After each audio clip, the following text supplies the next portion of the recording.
going to get started here.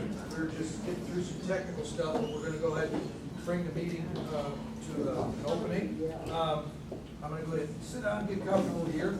First of all, thank you everybody for coming out.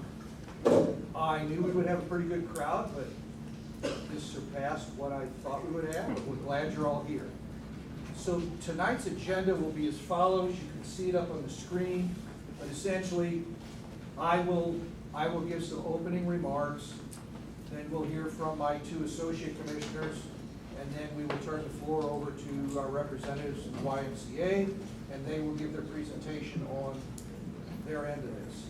Once again, my name is Randy Rizika. I'm presiding commissioner of St. Genevieve County. To my right, I have Corey Ford, associate commissioner, District 1.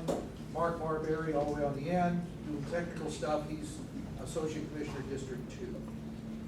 I'm going to go ahead and get into the purpose of tonight's meeting. The purpose of tonight's meeting is to be a factual presentation on the partnership between St. Genevieve County and the YMCA. We will cover many topics regarding this matter this evening, and I have every confidence that once you see the facts, it will become obvious that this will be a positive step forward in a journey to secure the future of the community center and water park and its facilities. First, the county commission will present, as I told you all afterward, and then we'll have our folks from the Y speak. I will first address the elephant in the room. The community center and its related facilities have not been sold. That was the big thing this week that blew up. They have not been sold. St. Genevieve County shall continue to retain all properties related to the campus. St. Genevieve County is still responsible for the bond debt owed against said properties. The county will continue its lease with the Bloomsdale property. All facilities at this campus, as well as the Bloomsdale facility, will remain in operation. All current memberships will be honored by the Y. All current CC employees, community center employees, have been given the opportunity to stay on with the Y. At the time of transfer, all current county employees will receive all the benefits they're entitled to as county employees. This is very important because as we were weighing this decision, something that was extremely important to all of us was that everybody that's currently employed here gets the opportunity to continue. We would have never done this if people were going to get fired or laid off. So everybody gets to keep their jobs. We're currently in a transition period whereby our partners are here on site to work with the current management and staff to secure a smooth transition to the new management by November 1st. By entering into this partnership, we will be able to sustain the future of the facilities and improve and expand programming. The next item that I'm going to address is that this partnership is not unique. The YMCA currently manages many government-owned facilities. The city of St. Louis has two of which, then they have an agreement with the YMCA. The city of Fenton has a rec center and water park very, very similar to the facility that we have here, which is an excellent case in point. And it is going to, as I get into my next points, you'll find out how that ties into this and how we got here. So, in the interest of transparency, obviously on social media there's been concerns expressed that this was done in secret. Here is a timeline of exactly how this came to be. Approximately 1 year ago, a little over a year, I received a phone call from a constituent who I had never met. Nice gentleman, introduced himself on the phone, and said he'd been watching in the newspapers and on TV, all the stuff that goes out. And he understood the concerns that we have and the financial difficulties we have, particularly with keeping this place afloat. And he said that he was, and he's a county resident, by the way. He said to me that, he asked me if I was aware of the Fenton YMCA, and I said, well, I knew it existed, but I didn't really know the particulars. So in the course of our conversation, he elaborated on the fact that they had a facility very similar to this that was built by the city, and the financial difficulties they had. And at its worst point, they were bleeding approximately $1 million a year. It was unsustainable. They couldn't figure out a way to make it work and save it. Obviously, they had debt on it. So he just happened to have the mayor of Fenton's phone number. I called the mayor of Fenton, Joe Moran, really nice guy. So Joe and I had a great conversation on the phone, and he invited me up to tour the facility and to open his books to me. Made the appointment, went up there. We did it. He was very gracious with his time. We spent, I think I ate up a morning of the guy's time. And when he was telling me the position they had been in and where they ended up, I thought I was on, some of you may be old enough to remember a show called This Is Your Life. Okay, well, that's what I thought I was doing. So through that, and actually I had more than one conversation with him, excuse me, he gave me contact information for a representative from the Y. I reached out to them. We had and this was all just me by myself. We had an initial conversation on the phone, which was quite pleasant, and they were very much aware of this facility. It was on their radar because that's what they do. They knew about us. They knew how beautiful this facility was. And I said, I would like to engage you in a conversation about, let's see if this is going to work. I mean, you know, a journey of 1,000 miles starts with the first step. So they agreed, and some folks came down, and we talked. And after the conversation, we agreed that, you know, this is something that could conceivably work. But again, you never know until you go down the road how things are going to pan out. After a few conversations with myself, then I shared this with the current commissioners at the time. Corey was not with us at that point. It was, of course, as you all remember, Karen Stuckey. And we went and we toured the St. Louis facility with some folks from the Y, and we were duly impressed. So that led us to, again, farther down the road, where we engaged in formal talks about how do we make this work, which led to, of course, formulation of contracts, which of course led to involvement with legal on both sides to make sure that it was, first of all, legal, and that it would be beneficial to both sides. This progressed all throughout last year.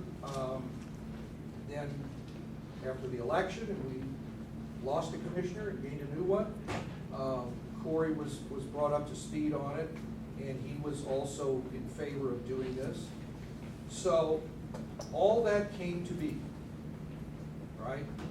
That brings us to July 7th, a little over a week ago. The afternoon of July 7th, the county commission met with representatives from the YMCA, and an agreement was signed. That agreement is to continue forth into the transition period, and into the facility will be managed by the YMCA. The agreement is not finalized. There's a reason it's not finalized. That is because they are still assessing. And I'll get to how that's going to work in a minute. I just wanted to lay that groundwork. So, we signed the contract late in the day, Monday on the 7th. Tuesday morning, I believe it was a Tuesday, July 8th, we, Matt Clark here and I went and met with Brad Arnold, and we informed him what was going on. And of course, Brad was surprised. Nobody knew this was coming. But out of respect for him, the very first person that should know about this should be the director of the facility. After that, we had meetings with staff. We spent the entire day out here getting them acclimated. Also on the 8th and into the 9th, press releases were sent out to every media that we could get a hold of, local, over into Farmington, surrounding counties, right, Mark? Went out everywhere. Okay. So something I want to emphasize, because it has been, whatever, it's been said that this was done in secret. This was rolled out exactly the way it had to be per legal. Per state statute, 610.021, subparagraph 2, all contract negotiations and legal are closed session and confidential. Also, per 49.270, the county commission has ultimate authority over all activities as relates to county property. So, now I'm going to give you a little background. I don't think it's a secret to anybody, I hope not, the financial problems we're in. Plain and simple, the financial position that the St. Genevieve Community Center is in could only be described as dire. This is no one particular person's fault. Nobody's getting blamed for it.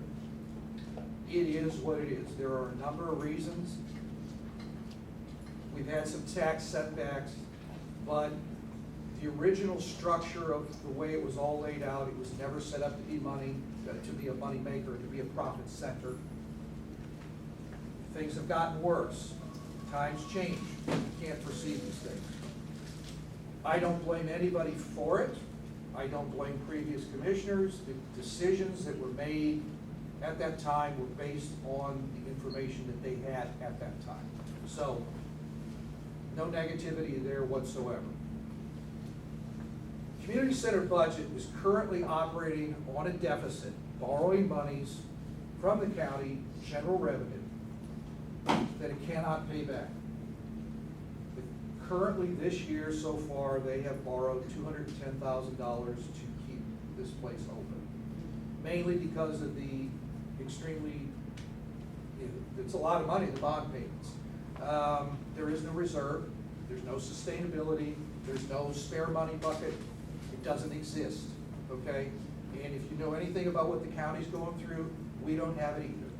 So the path we're on, it cannot continue. It's beyond continuing. The current bond debt service is approximately $1.5 million a year until the year 2037. Yeah, we've got a ways to go. To pay off, the payoff as of this week, and we just made a bond payment, is $12,115,000 and some change. It keeps all of us awake at night. I have some things here that, you know, I don't really want to get too far into the weeds, but I do have some numbers here that we can go over later. But suffice to say, it's been running at a deficit for a long time, or just barely breaking even. There's no financial way forward as far as creating any extra revenue with the way things are being operated at this time. I just want to say, in as much as we cannot change the past, we shall change the path forward. As county commissioners, we are the chief executive officers for county business. It's our duty and obligation to make the best choices possible to preserve the financial solvency for the county. Thus, this takes us to why we have formed this partnership with the Y.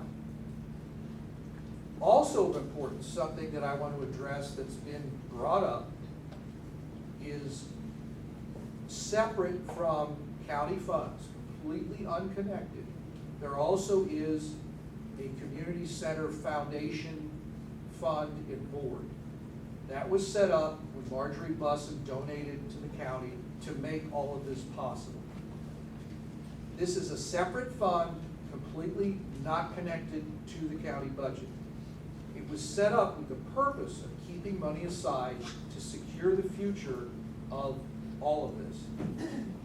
At the time of its inception, there was $3 million put in and invested. Per the agreement, only the interest accrued during a given fiscal year could be withdrawn for certain needs.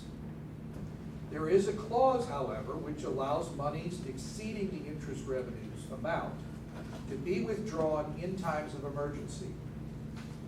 This was to be approved jointly in such a situation by the Foundation Board, the Community Center Board, and the County Commission. The last withdrawal was in 2018 in the amount of $200,000. And that was to bridge a shortfall when the water park was built, when the expansion was done here. The current balance in the said fund, last time I talked to anybody, is around $1.4 million. So over time, monies have been used on it. Now, it's very important because some people are afraid that that went away or somehow we got a hold of it. Those are the only conditions whereby we can ever tap into it, and we have to have permission and joint approval to make that happen. So I want everybody to know that fund still exists. At this point, I'm going to turn the floor over to Corey Ford, First District Commissioner, and he's going to have a few words. Mark will say some things, and then we'll hear from our partners. So, Corey? Good evening. Thanks for coming. My name is Corey Ford. I'm Associate Commissioner for District 1. Prior to taking office in January of this year, I was aware of the financial hardship placed on St. Genevieve County by legislation passed in Jefferson City, but I wasn't aware how bad it was. Please allow me to go into some history of how this facility came about, if there's anybody here that does not know. In prior years, the County Commission placed 2 half-cent sales tax issues on the ballot to support the bond debt used in construction of a community center, a sports center, and a water park. The citizens of our county voted to approve these ballot measures, and the projects were complete. Here's how we got here today. Statute number 144.054 attached to Senate Bill 153, also nicknamed the State Tax Reform Bill, in a nutshell, exempted mining and manufacturing from paying local sales tax. This reduced our county's tax revenue by approximately 30%. And essentially stripping away tax revenue that the citizens of our county voted to pass. Tonight, there will be an agreement and disagreement, but the one issue that I'm certain that everyone in this building can agree on is that our state legislatures violated Article 10 of our state constitution, also known as the Hancock Amendment.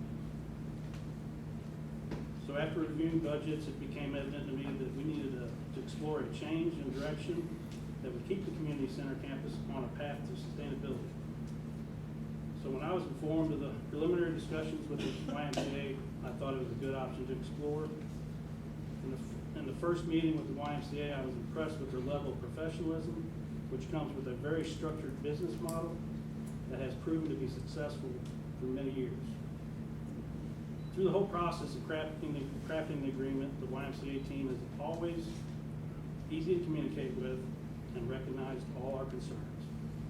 I want everyone to know that every decision that we make in our meetings is what we feel will benefit our county. And this is one of them. I'll end with this: whether we agree or disagree, we should always remember to treat each other with dignity and respect, because that's what God expects of us. Thank you once again for coming, and may God bless St. Genevieve County. Now, Mark. Excuse me, Mark Marbury again, Second District here. I'm going to speak on the lack of transparency, and I understand concerns about that. I am kind of considered the stickler for procedure, propriety, and doing things the right way. There's only one way to do it, and that's the right way. And I also actually do believe in transparency. Coming up in September, I haven't set the date yet, will be the 3rd annual local government town hall. I set that up. This is, like I said, this will be the 3rd year. We're going to have the mayor, Brian Kime, he will speak, the 3 commissioners speak, and I haven't talked to our legislators yet. think they'll be here. Brian's back there. I know where to find him. Yeah. Anyway, so, and all that is to speak about the concerns of the community from the local to the state level, and to receive questions and concerns. I wish we had even half of what I see here tonight for that, but we don't. We encourage all of you. And we encourage all of you to be here. The bigger crowd there is, the happier I am, because people are interested in our local community. Another thing is, you know, there's been concern that we were going to shut down the community center, or we didn't have the, I don't care, I guess the lack of care about it. We spent over $1 million in the last 3 years on a new roof for the original community center and the masonry work that needed to be done. Parking lot and things like that. That came out of ARPA money. That was money the federal, or the state government gave us through the federal government. We don't have that anymore. And I don't know where that million would have come from with a roof ripped off by a storm. We don't have that kind of money. And as there is no reserve fund, you know, there's always, when we get these bills, or we get people coming in saying, this HVAC unit doesn't work, or this doesn't work, or that, it's never $500. It's in the tens of thousands. HVAC unit, we think it's gonna be $12,000. I think the community center could pay for that one. I'm not sure right now, because the water park's going big guns. Yeah. Folks, this is not sustainable as it is. And as he said, we all stay awake at nights trying to figure out how to make this work. The YMCA, there's at least 6 staff members that I could see here tonight. They're obviously heavily invested in this. There's others that were here that I don't see here tonight. There's been an immense amount of staff and work already being done, and we're not even close to the actual transition of November 1st. Right. And I'm going to revert back to the lack of transparency in a lot of these things.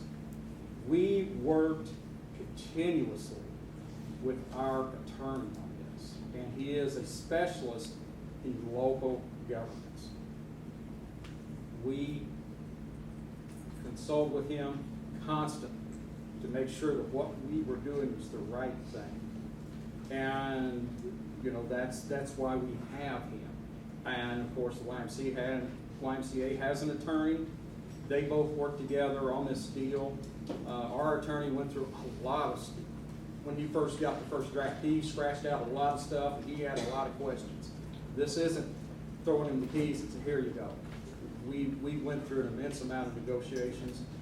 They've been, so far, have been very excellent people to work with. The only time I kidded one of them, the only time I had problems is when he said it's gonna cost $400,000 for a new flooring or something for the playground out here. I That's said, not well, his fault. That's not his fault, No. but that kind of ruined it there. Yeah. But there you go, $400,000.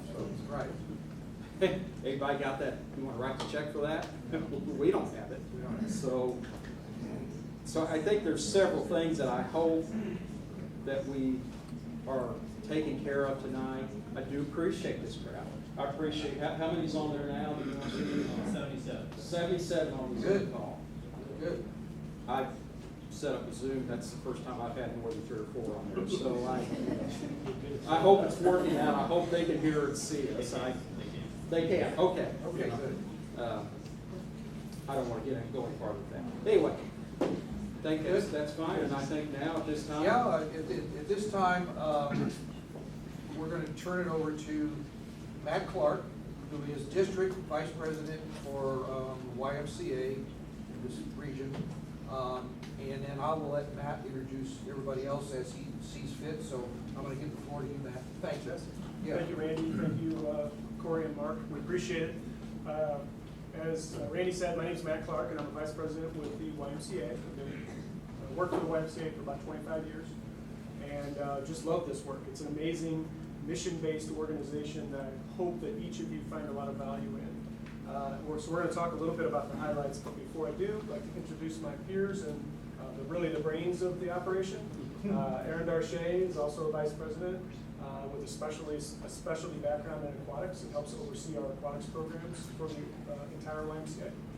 Tom Burhan is a vice president as well, our counterpart, and helps to oversee sports and other programs for the entire association. So he's already been talking to Brian quite a bit and learning about some of the systems.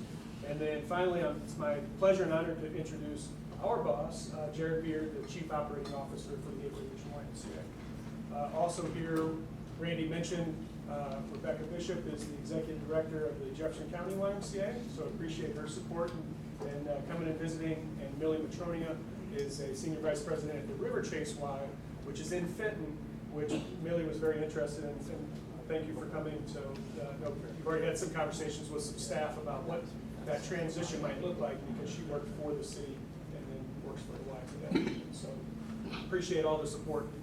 A little bit about the Y, in case you're not familiar. We're far more than the song, I assure you of that. It's not your favorite song either, he told me. You can only hear that song so many times. But what we are is a 175-year-old charitable organization. And through that entire history, it's been our mission to identify needs in the community and then solve for those needs along with partners, right? And so was our tradition, that was our origin story, and that's what we do today. Now it so happens along the way we got good at a few things. We made a lot of mistakes, but we also worked out a pretty good model that we found that our communities enjoy and find value in having memberships to the Y. We focused heavily on the family memberships, right? So we want mom and dad and all the kids to come and learn to swim and learn the value and power of sports and all the other benefits of programs in those areas. We were super excited when, from our perspective, we were super excited when we got the call, because your community and this community center has a positive and favorable reputation throughout the state and into Illinois, certainly. And so we also recognize that St. Gen has a very unique history and is really a gem in the state. Like, it's amazing how many people come to your community and value all of the experiences and the culture and the atmosphere that you have. So of course we were interested. So we get the call that says, hey, can you help? And we absolutely answered that call. So I mentioned and the center itself. I'll tell you right now, like, we know through our data that cleanliness is the #1 reason people terminate memberships. Your facilities are phenomenal. Like, there hasn't been a day here where this place, all the buildings weren't clean and well maintained. And that was another piece that really made us feel like, hey, we should have this conversation.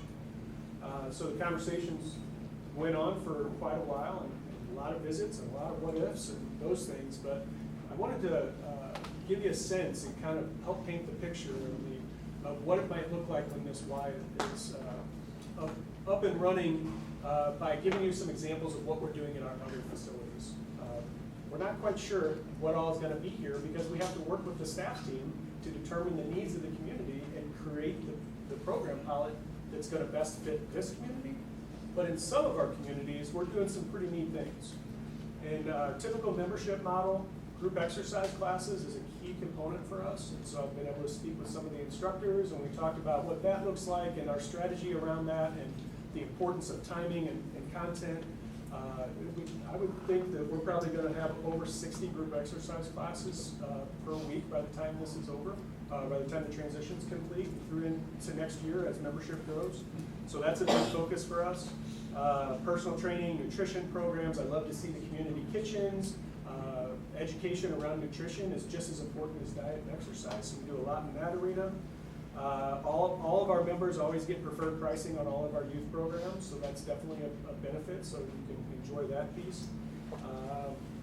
And also, the Hidden Gem, there are 24 other YMCA branches in the Gateway region across Illinois, 14 counties, sorry, not states, 14 counties, thank you, that's why he's the boss.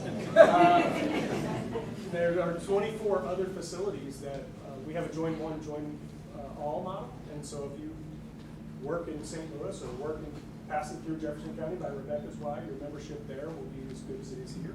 There's also a nationwide program, so if you're traveling to Florida, places like that, most Ys across the country participate, so that's a nice aspect. And then we also are unique in that we have one of the 3 camp and conference centers in the country that are owned by YMCA's. And so over in Potosi, Missouri, about an hour and 15 minutes from here, is Camp Lakewood and Trout Lodge.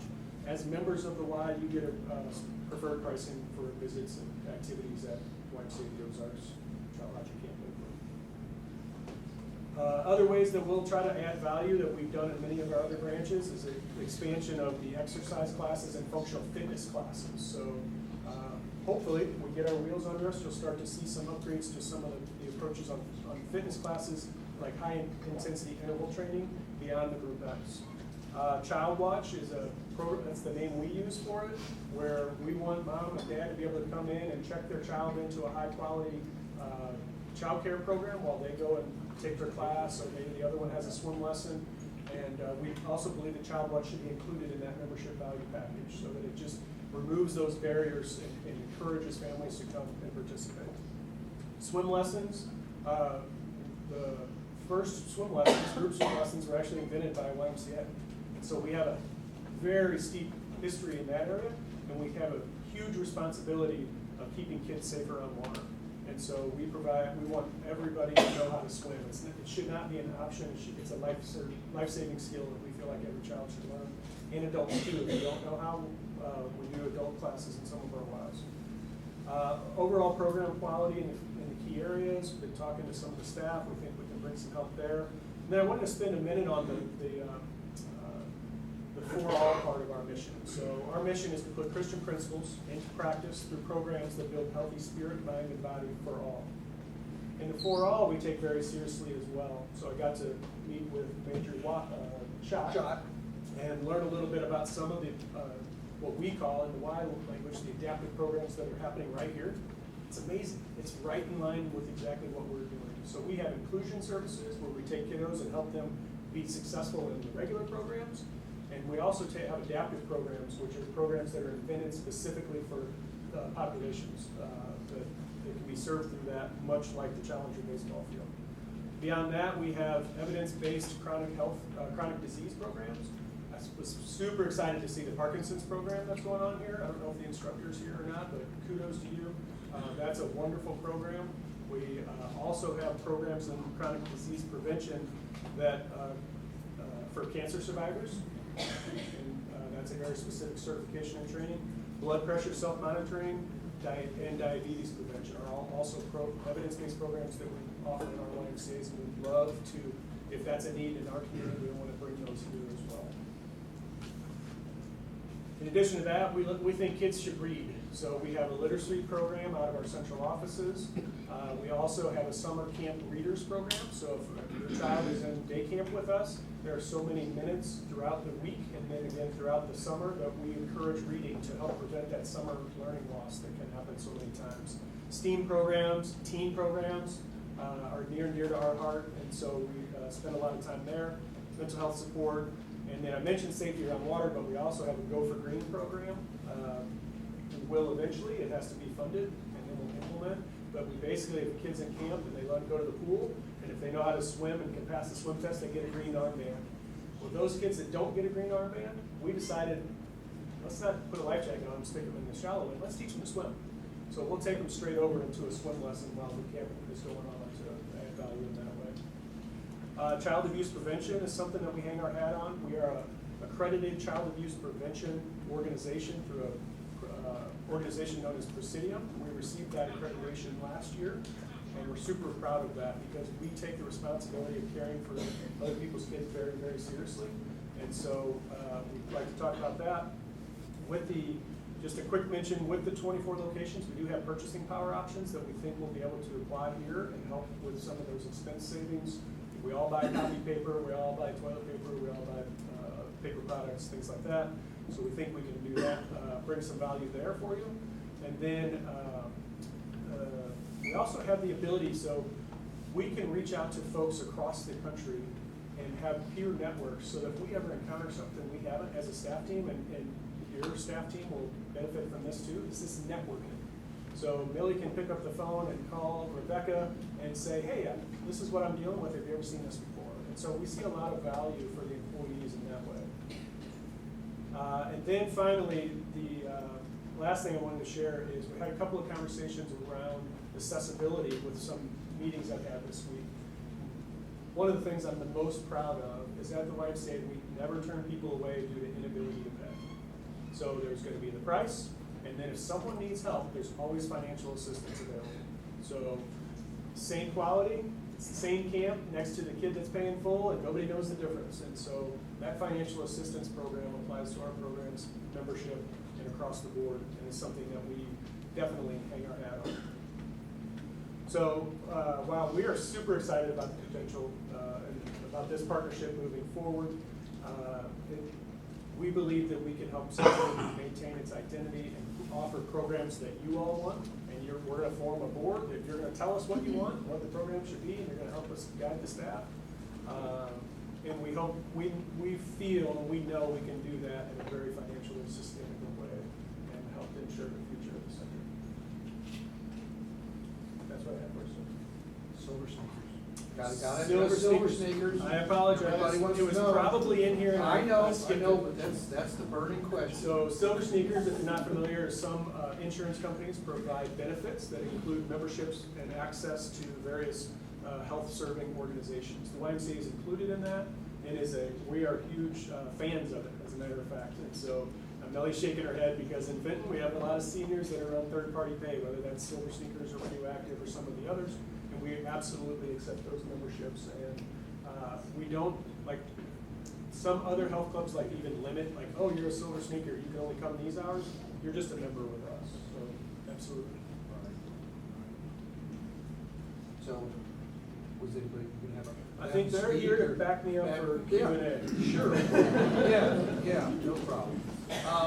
One thing I wanted to touch on is as this has gotten rolled out, one of the big things that people have a hard time wrapping their head around, and I'll admit in the beginning I did, is, well, if you guys can't make ends meet, how are they going to make ends meet?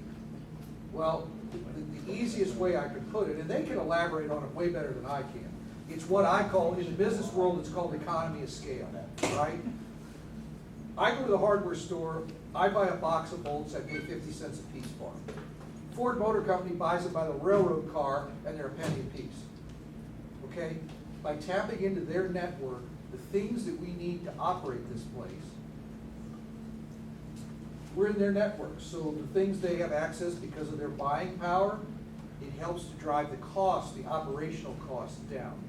It's huge, because we get eaten alive on stuff. Repairs, okay. Repairs are always going to be expensive, any way you look at it. But, again, with their network, if it's something that, say, our maintenance people can't handle it, we do a lot of stuff in-house. We have excellent maintenance guys. I can't say enough good about them. YMCA was very impressed with them. And hopefully they stay with us. It looks like they will. But if they get to a point and they need help, there's support through the Y. You know, these are just a couple of ways that how they can drive the costs down. You know, and there's many more. But, you know, I just wanted to add that little piece. So, I guess we're at the point where we will accept questions and answers. The only thing I'm going to say here is, anybody who wants to ask a question, it's only about this.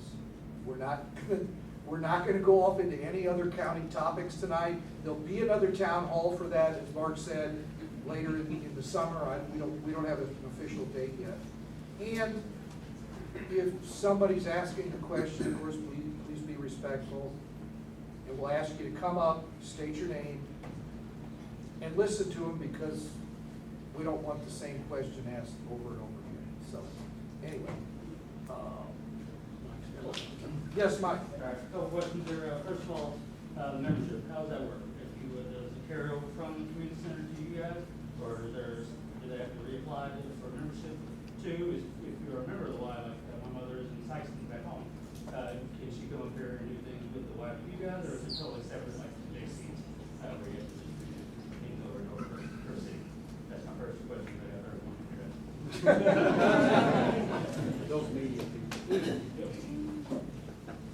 The membership component is complex, as you can imagine.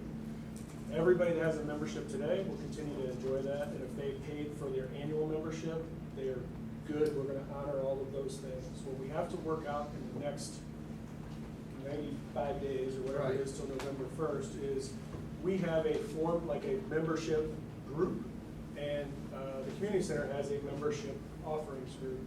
We literally have to work with the staff to map those over before we can even determine what that structure looks like. I can tell you the philosophy that we use to get there, though, is we look at a household of 5, mom, dad, and kids, and if they are members on, I think we looked at the monthly or the annual, they're members at the community center and they take out a water park membership.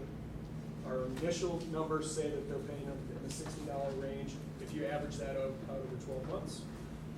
We do not anticipate going any higher than that because it's not a good thing to do from the outside.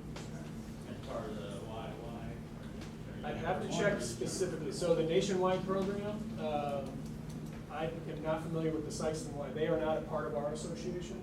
You're the gateway. Yep, we're Gateway Region, and so Sykeston is what we call an independent Y system, so they're their own Y, own board. I'd have to do some checking on that specific one to see if the nationwide program, if they've opted into that. Final question, sports. Yes.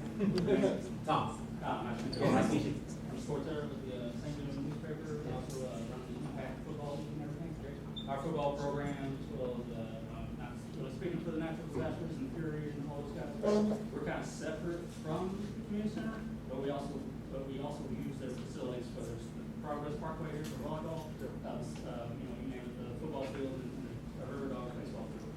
So, how does that work? Do we have to come to a new agreement with you guys to still stay here, or are we gonna be on our own, find somewhere else to play and practice? Yeah, good question. Those are all details that we'll work through as Matt mentioned over the next 100 days. I can just give a blanket statement that we're committed to ensuring relationships and partnerships that are already intact and having those carry on. The reason the why comes to a town like St. Genevieve, community is really at the heart of all that we do, and having partnerships like you're referring to is exactly what community does. We're not interested in disrupting that. Enhancing it, making it stronger is something that we're interested in, but we're not interested in disrupting it. All right, last question, I'm wrong. I'll show all the way. Continuing with sports and everything. So basically, community center has the top soccer, the t-ball, baseball, softball, and everything, and then so does the Y. So how does that change between what we do, I say we do in the community center, and what the Y does? Does one take over the other, or you do your own plan, or you absorb what we got? Good question. Yeah, those will become YMCA sports programs. Yep. Melissa? How and when does this advisory board come to fruition? We don't know. What I will do is, Tom was actually the executive in Fenton and went through the transition and created the first advisory board there. So you want to talk about what that time looked like and ended up? Sure. Yep. Yeah, we took really the first 6 months just to work with staff, build the staff team, get the right structure in place, figure out the programming. And then once we started to get a little bit of traction on that and get some calm waters, then what we really did is we started going out and recruiting people. So we're committed to being in the community. So in Fenton, part of the Chamber of Commerce, part of civil and service organizations, and really started drawing relationships through different community services that I joined, which is already intact here with the things that the staff is part of. Millie is a Fenton resident and was a carryover staff member from the city to the Y. And so we would have staff meetings where I would encourage them to bring me 2 names of people that I could sit down and meet with that are either programs or supportive of the Y or really had questions. And then we also found like our biggest naysayer, the person that like said, this is dumb, the Y's come to town. And she's 3 years now on the board and been biggest supporter of the Y, biggest fan of the Y. But we wanted that voice, right? We want to make sure that we're moving forward in a positive way for the community, and that means having diverse opinions on that. Yeah. One more thing, I'm on time. I, as a member of the library board, use of like, I would like, I'm not gonna speak for everybody, would like to know more about how much interaction we will have as a library board with this advisory board and with you, because we will still inhabit our spot, but the county still owns the land, Correct. the outside. Building.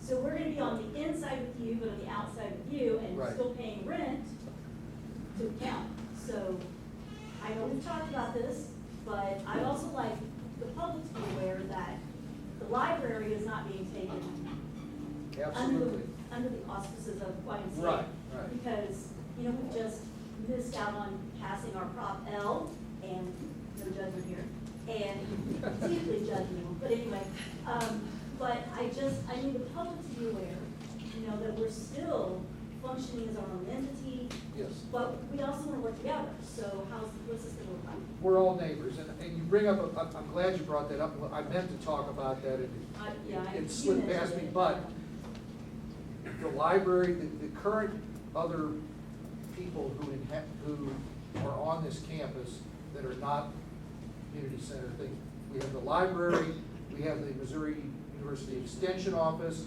and also the Sunshine Center. And all of those entities are still gonna be here. They're not going anywhere. The Y welcomes that, if we, you know, they wanna incorporate all that, not take it over. You're welcome to be here, and hopefully, we can all work together as neighbors. You know, I mean, that's the end game here, so, anyway, go ahead, if you have anything else. Nope, that's well All right. said. Can I Okay. get in here something? Sure. We as commissioners, we're not just handing the keys to these people on. We are going to be active, and we're gonna be in here looking and making sure that the county's interests are still protected. We're going to be, Corey's kind of took over what I did for a while there of making sure that the maintenance is handled properly, and it was being done a long time, that he's kind of eyeballing that, and he's gonna continue looking at that. You know, Randy comes out here to walk, and he's still gonna be doing that. I'm still gonna be walking around here looking around things. We're still gonna be very heavily engaged, at least with the physical property, because it's still our responsibility, and it still belongs to the county. And we will be serious about continuing forward, that all that, I have no doubt YMCA will do that. But there will be, we still be doing our due diligence. Well said, Mark. And another thing I want to add is, think of this as the beginning of a dialogue, okay? We're just starting, so there's a lot of adaptability with the Y. That's one of the things that appeals to us, so I'll just leave it at that. Carl? Yes, thank you. You know, I'm just a little concerned. We've obviously been gypped by legislators who, for whatever reason, did Yeah. not read legislation before voting on it. Right. And I kind of feel like here, I was expecting to hear some mention of numbers, like this contract is going to be for 5 years with an option of renewal, or Okay. we're gonna pay X to the Y subject to these terms. And it really concerns me that you have done some negotiation for some period of a year. The Sunshine Law may allow you to keep that negotiation confidential, but it certainly doesn't require you to. You have chosen to keep it confidential for a year. And frankly, I've been here and I haven't heard a single number mentioned yet. Thank you. And I feel a little bit like if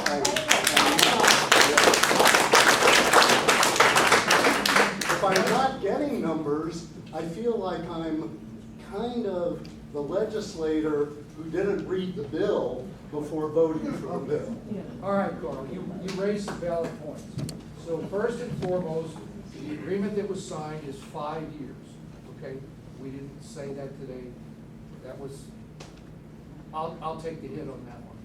As far as the actual numbers, as we said, that is still being worked out because they have to do a complete analysis of where we are. Now, they will get I'm gonna let you guys elaborate on that, how that works, because he can explain it better than I can. Please. Can you stand that way so everybody can hear you?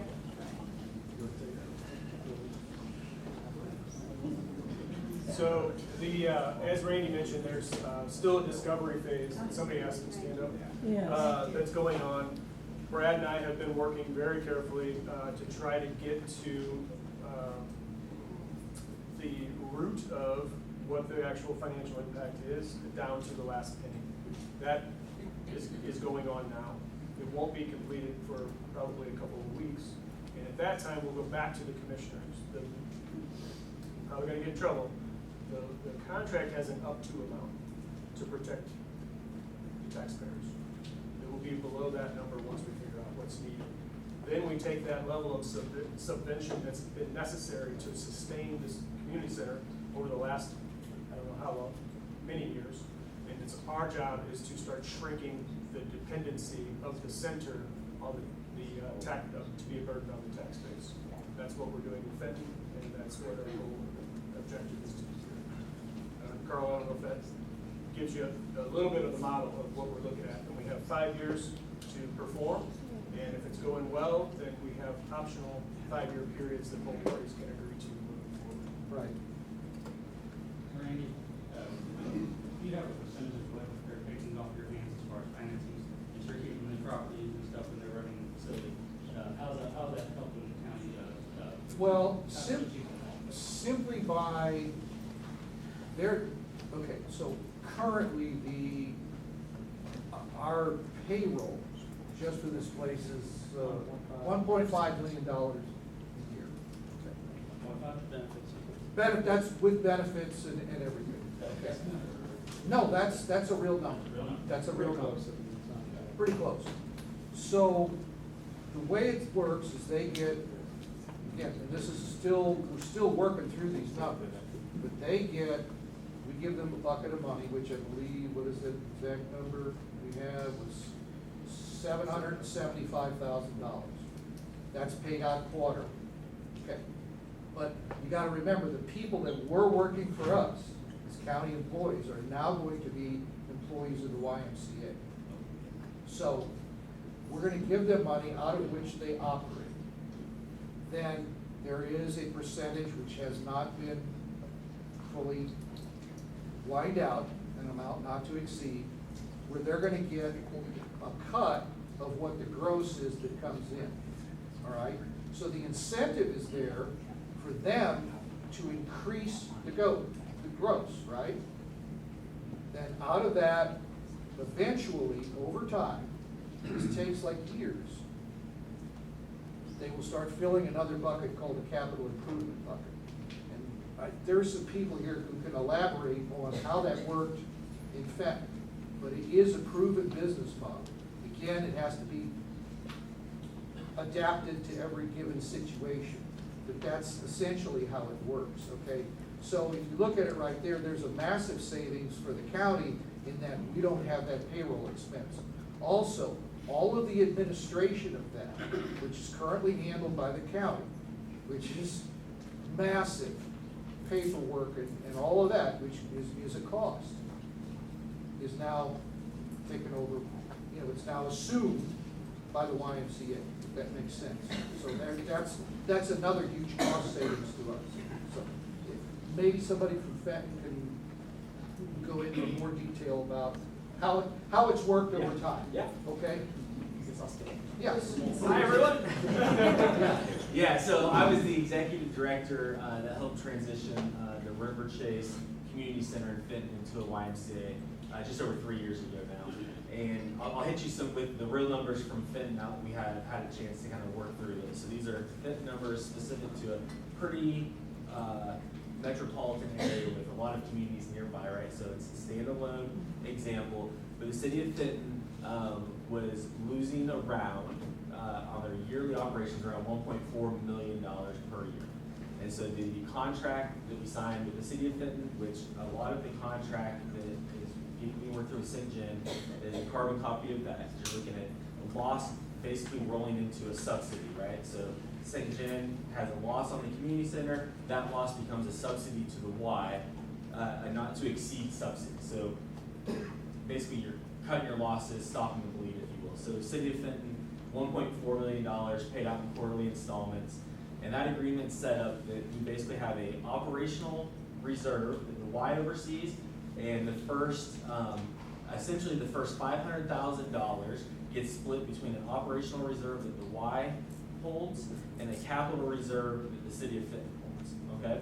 And then the next $500,000 fills up those two buckets. So at the end of that particular part of our relationship, the City of Fenton would have a $500,000 bucket. They have an interest-bearing account that is for capital reserve. Should some of the examples that the commissioners mentioned, HVAC, pumps, big expenses, big facilities, right? And then the Y had a $500,000 operational reserve and an interest-bearing account. Should we ever not hit our budget or lose more than the $1.4 million subsidy that's coming in from the City of Fenton, the first thing we would do is pull from that operational reserve. The City of Fenton is not on the hook for anything more than what the subsidy holds, similar to what this agreement is. Once those two $500,000 buckets are full, the contract is written that anything that's net at the end of an audited fiscal year gets split between the City of Fenton and the YMCA. Okay? Now, I'm going to tell you this just because I think it's important for you to know. So we're 3 years in. I'll tell you kind of where we're at with River Chase and Fenton. Not even remotely forecasting that to be our experience here, but I do want to tell you where we're at. In 2 years, we had both at the $500,000 buckets. And this is a City of Fenton that was losing $1.4 million per year and putting $0 into a reserve account.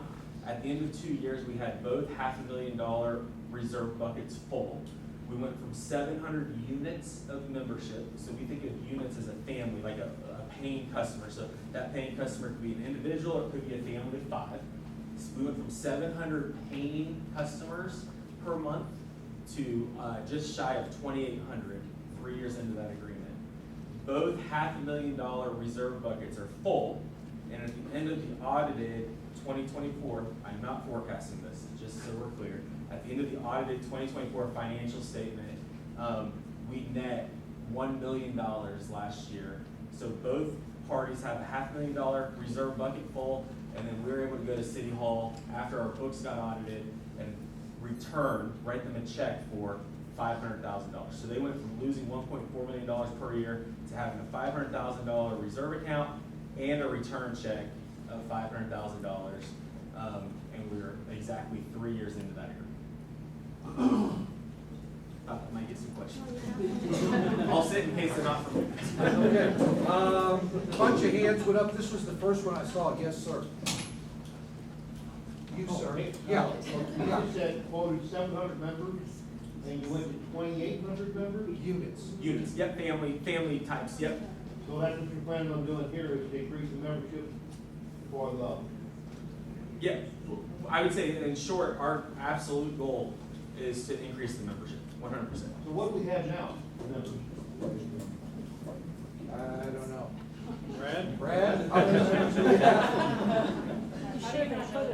2,500. Okay.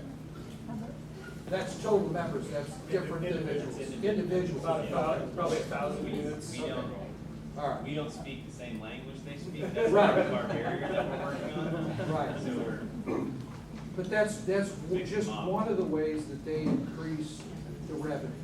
Because you have to increase the revenue and drop the operating cost. Joe, go ahead. Okay, I've got a lot of grandchildren, play volleyball, family volleyball here, games. Right. Softball, everything. What's gonna happen to the numbers? Are they gonna be able to still play here? Is it gonna Yeah. cost them more than they wanna pay? Do I have to drive over to St. Charles No. or watch games? No, their goal is to they want to keep all those programs. They want all of that here. Or is the prices going up or down? That's the thing I wanna know. We're still in the process, they're still in the I process. don't know what of you're trying to today. That's what I'm afraid of. Yeah, right. Our approach to a pricing strategy like that would be to look at the usage throughout the year and what the cost to maintain a facility is, and are the revenues coming in giving us the ability to maintain. Well, what I'm saying is if they can't pay that, we'll probably be traveling to our grandkids. Who will the Would that be our financial- goal for you to leave? No, We that's want not. your families We here. we want you to stay, okay? Well, All right, I'm gonna take one from over here. Yes, ma'am. I just kind of want to piggyback off of that. Does the financial aid include the sports? Because my fear is, like, it's going to substantially increase from, we lived in Peebly, we did the Festus YMCA, and we did not have as good of experience as we do down here. So that's my concern. Well, kids will miss out on opportunities because of that price increase, so does that financial aid carry over to the sports program? That's a great question, thanks. So the way our sports is set up is similar to what we were talking about previously about membership. So we have different tiers of programming, and that tier is based on demographics of the community, including like median income. We factor that in. And so what you pay for some maybe services at the Jefferson County Y that Rebecca see would be different than maybe what you pay at like our South City YMCA, as an example, okay? And so as we're creating and adding a whole bunch of new programming here, price sensitivity will 100% be at the forefront of those conversations. The current staff here will be at the table for that, and we'll set price points in both like swim lessons, aquatics, sports is what was mentioned. Everything will be tailor-made specific to the benefit of the members of St. Genevieve. So also if we were members, we pay one price. If we don't discriminate down here, so will that be the same as it was up there? If you're a member, you get a cheaper price, and if not, you pay. That's right, yeah, so it is set up that way, right? So we do have member pricing, non-member pricing. We're a member-based service, like you get the most value from the Y if you're a member. And so what we're working on right now, kind of behind the scenes, is how can we add, in St. Genevieve, specific to your community, how can we add as much value, regardless of the price point that's not been decided? How can we add as much value that everyone that might possibly use this facility would see the benefit of being a member? And that's included in additional offerings we're gonna provide, programming, the water parks being discussed, everything that you can imagine, plus additional things that we would wanna bring that we found success at other branches. Okay, I'm gonna take one from this side of the room. Yes, sir. John, you're up. Yeah, so. Where's your baton? Not tonight. Okay. So just looking at my family membership for the community center, I just had a year sign up for the family membership. It comes out to about $41 a month. Looking at the Festus Y family membership is about $82 a month. I think a lot of the concern you're getting from people, you talk about increasing revenue, that increased revenue has to come on the backs of memberships of the community from people in St. Genevieve. And I think that's where a lot of the concern's coming. You talk about Fenton being a very comparable facility. The membership there for a household is $60 a month. So we're talking about what could be viewed as a substantial price increase for the people in St. Genevieve. And I think that's, I don't want to speak for everybody, but I know for me, Well, increased cost, this, is a concern for everybody, so. well, and that is a concern, and as we said, they're working diligently they tailor it to every community.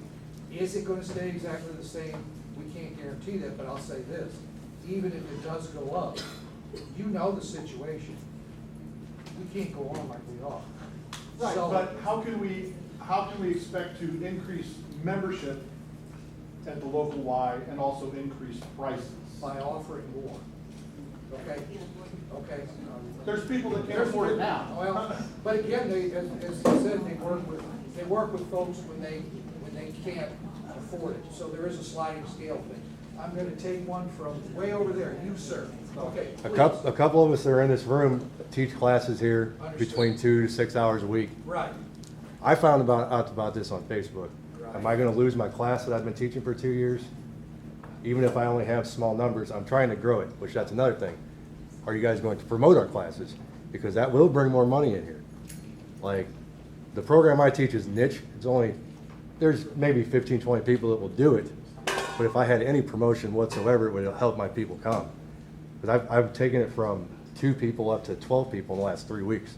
Right. So, Why don't you elaborate? is that on possible? How many classes were you saying your goal was? Yeah, and Millie, you can jump into your experience with that piece, but in general, to your point, like group exercise is huge for us, and it's great predictor and helps people live a healthier life, which is our goal.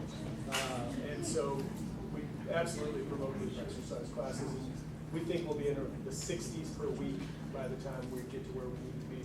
And then if Millie wants to jump in. At the Fenton Y, I was teaching all of the classes. And so we had about 8 classes on the schedule when we were going into the transition. And today we have over 80 classes. Just our silver sneakers classes, we were doing 4 days a week and we had about 40 people per class. We now offer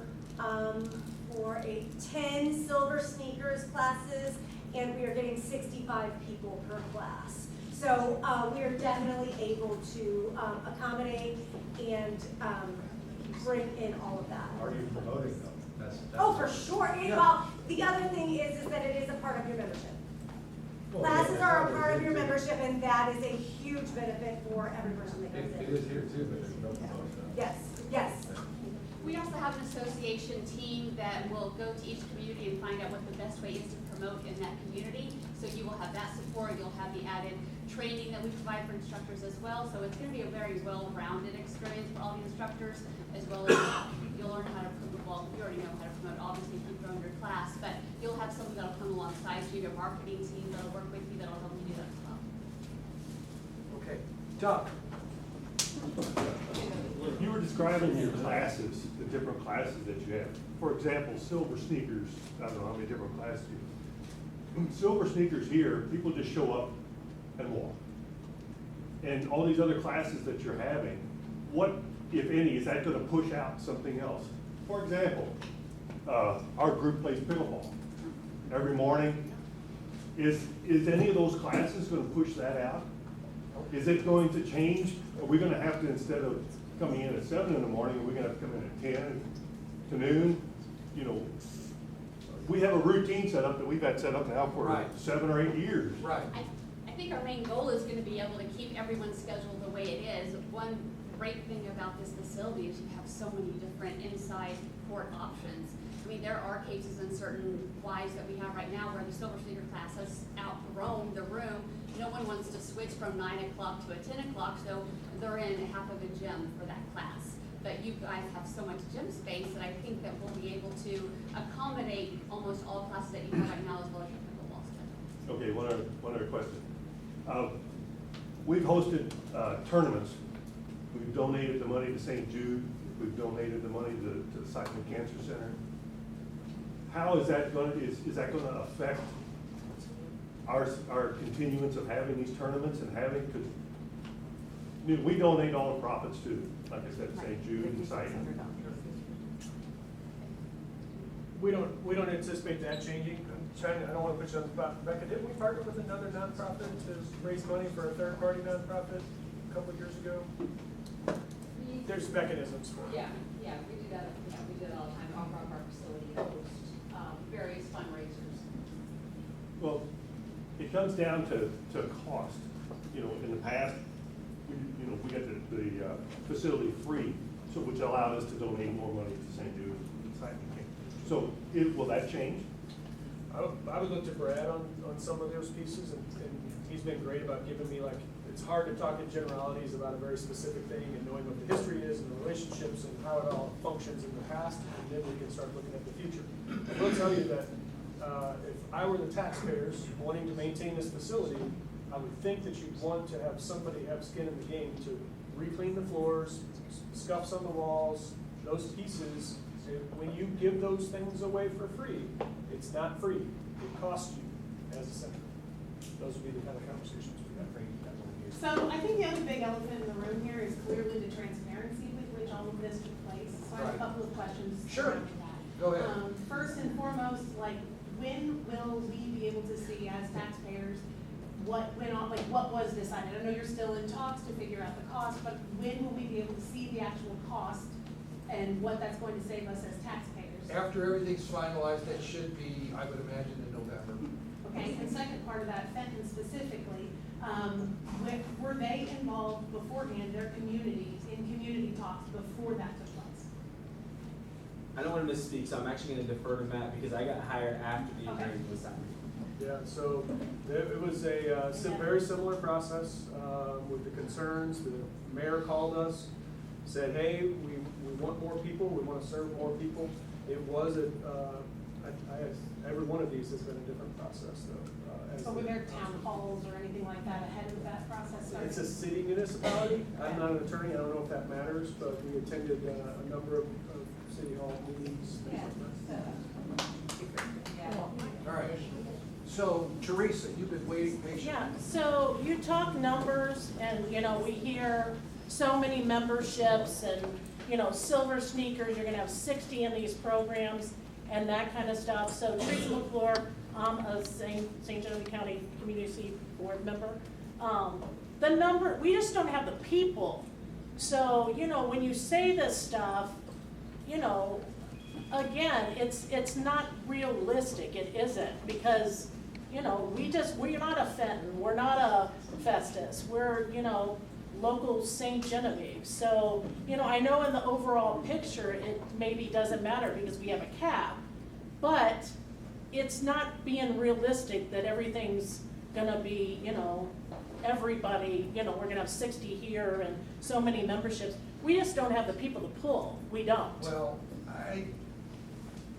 respectfully, that's your opinion. I don't agree with that. I feel like for what we have, it's underutilized. We're a county of almost 19,000 people. And I think we've just skimmed the surface as far as getting people to come in, okay? I think that City of Fenton is, again, the perfect example. You want to speak to some of that? I'm happy when you're finished. No, I'm done. Teresa, you're right on. Our pro formas do not have us growing to 2,800 units. Okay. And the difference between individuals and units, there's usually about 2.7 people per unit, if that helps anybody do the math of the 2,500 people we have here, puts you a little under 1,000 units. We do think that through our analysis and market penetration rates and what's possible, what we see at a lot of our YMCAs in similar communities, Washington, Missouri, and others, of what we think we can increase that penetration to is not get us to 2,800. It's not going to go from 7 to 28. What kind of percentage is that? I mean, Matt, do you know? On what our On target percentage, as far as, are you looking at, you know, maybe 25% more memberships, you know? So our best estimates that we have preliminarily going into this is that when you talk about a market area, you look at about a 20-minute drive time in this case. How many households are in that circle, or that amoeba? And we estimate that you're somewhere around 10% penetration of what's possible in that circle. Yeah. 11%. We think that we see in communities like Washington, Missouri, and some other, that this community absolutely has the potential to get up in the mid-20%. Thank you. Okay, Michelle. Michelle Gatzmeyer. So regarding that, Teresa, I would think though, also we have to take a look at the fact of what we draw in now. And as a facility for the water park, everybody was concerned about the numbers that we would draw in. Well, we draw in a tremendous amount of numbers from other communities. And I would think, and I would hope, I mean, having a son that lives in Festus said, you know, if I have a membership that's going to cover not only the facility, but the water park, with a family of 5, wouldn't it make sense for me to drive the 20, you know, probably the half hour for him to come? Right. So hopefully we have enough insight that we can draw from not only our community, but surrounding communities that might see the benefit of this. Right. I don't think that's been established that would be included, right? Is that correct, Well, Matt? you can't. I'm sorry, the join one, join all Yeah, concept? yeah. Our model to drive value for all Y members, a Y member is a Y member, a Y kid's a Y kid, and our model is a join one, join all model. So we Okay, have yeah, access. I must have understood that. I'm sorry, I tried to include that. Yeah, Thank you. okay. I have one right here. Yes, ma'am. So, I work part-time at the community center, and we, at the community center, offer one-time day passes for people who come in from outside and inside the community. And it was brought up to me by a customer who wanted to know the changes of that. And so we looked on the YMCA website, and it took us a little bit to find it on the website, but it does say you guys don't offer one-time passes. And I haven't been to any of the other YMCA's, so I don't know if you offer it there, but will we still honor the one-time day passes for people who don't just wanna come in for that one day, or? I think that, yeah, I think we're all like, hot potatoes, we are looking at what your day pass policy and our day pass policy. There's a little bit of discrepancy right now, but again, we're trying to make it as seamless as possible. So looking at what is best for your community, if it is to keep that, then we're gonna take a great look at that and see how that works. How many years has the community center been operating in deficit? I don't have all that in front of me, but I know at least the last 3 years, probably going back farther than that. 3 years. With this partnership, Yes. I'm assuming that a lot of the community members are thinking that it happened behind closed doors, and there wasn't a lot of insight, or the community didn't have a lot of say. And you'd read earlier that you guys ultimately had the final say in everything that happens with government property. But so we've been in deficit for 3 years. Was there any attempt to work with the current operating staff to figure out how to? Yes, constantly. I've been in office I'm in my 5th year, okay? Mark's been here a little over 3, Corey's the new guy at 6 months. The county commission has been very active with working with them to try to improve efficiency and make it so that it's sustainable. Unfortunately, it's very structured, and again, this is the way it was structured when it was all conceived. It was never set up to be a moneymaker, okay? It was set up, though, to be sustainable. There are things beyond anybody's expectations that happen. One of them is a reduction in sales tax, which I hope is not permanent. The sales tax was actually the biggie that keeps this place going. And now we've gotten, a bad deal out of the state, which I'm not even gonna go into all of that. But yes, every effort was made to try to improve the overall efficiency of what we have here. But you reach a point, as a small community with what we have to work with, you reach a point where you realize this is as good as it gets with what we have, okay? So we're in this position, as I said, earlier in the year, okay, there's $1.5 million a year that go out in bond payments until the year 2037.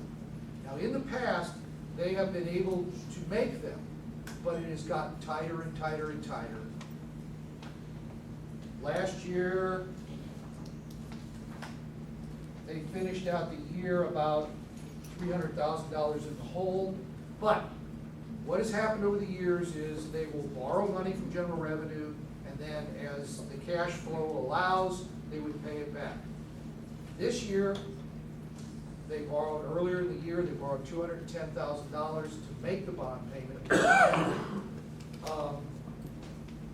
At the current rate, the way it's going, they won't be able to pay it back to general revenue, okay? So, we're faced with this financial impasse where it's not getting any better, okay? And we have exhausted everything that we could do to try to make it better. So, this is why we're doing a partnership. Because if you look at their business model, and again, this is not some willy-nilly, oh, well, we just do this. Okay, 175 years they've been an organization. They've been doing these partnerships for years and years and years. They have a proven track record of working. So this is why we did what we did. Okay, fair enough? Yeah, I mean, yeah, sorry, real quick. No, go ahead. Because what I'm thinking is that we I don't want to sound terrible, but we sold out to the YMCA, right? To No, do the, we well, didn't to do, sell anything. no, it's a figure of speech. To do the operating for Correct. for us, Right.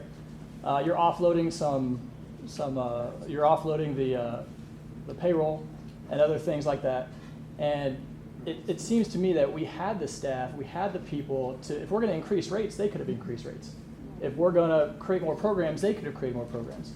The community it didn't seem like the community had a lot of say in how this came about. Is what I'm getting. Well, as I said earlier, first of all, this is the beginning of the dialogue, and we welcome community input. And they're going to base, we all are going to base what we do going forward on the needs of the community. I'm going to give you another example of how things like this could work. St. Genevieve County had its own 911 dispatch center for many, many years. As time progressed, they couldn't keep up with the technology. They didn't have the money, it just wouldn't do it. There were numerous issues, and again, I don't want to throw anybody under the bus, but it just wasn't working. So several years ago, the decision was made to partner with the Allen Wells Dispatch Center over in Deloge. By pooling resources, they serve many of the surrounding counties. It works. They're able to keep up with the technology because they charge for their service. In the end, it was a way better deal, and it allowed St. Genevieve County to continue to have 911 service. This essentially is no different than that, okay? Okay. Thank you. One of the things, let me throw in something there when you talk about that. That staff at the community center is stretched thin as it is. Yeah, they are. And they do have less than they used to. Why? We didn't have the money to pay them. Right. And it becomes a chicken or the egg thing. You want to increase income and you want to do new programming, but that costs money we don't have.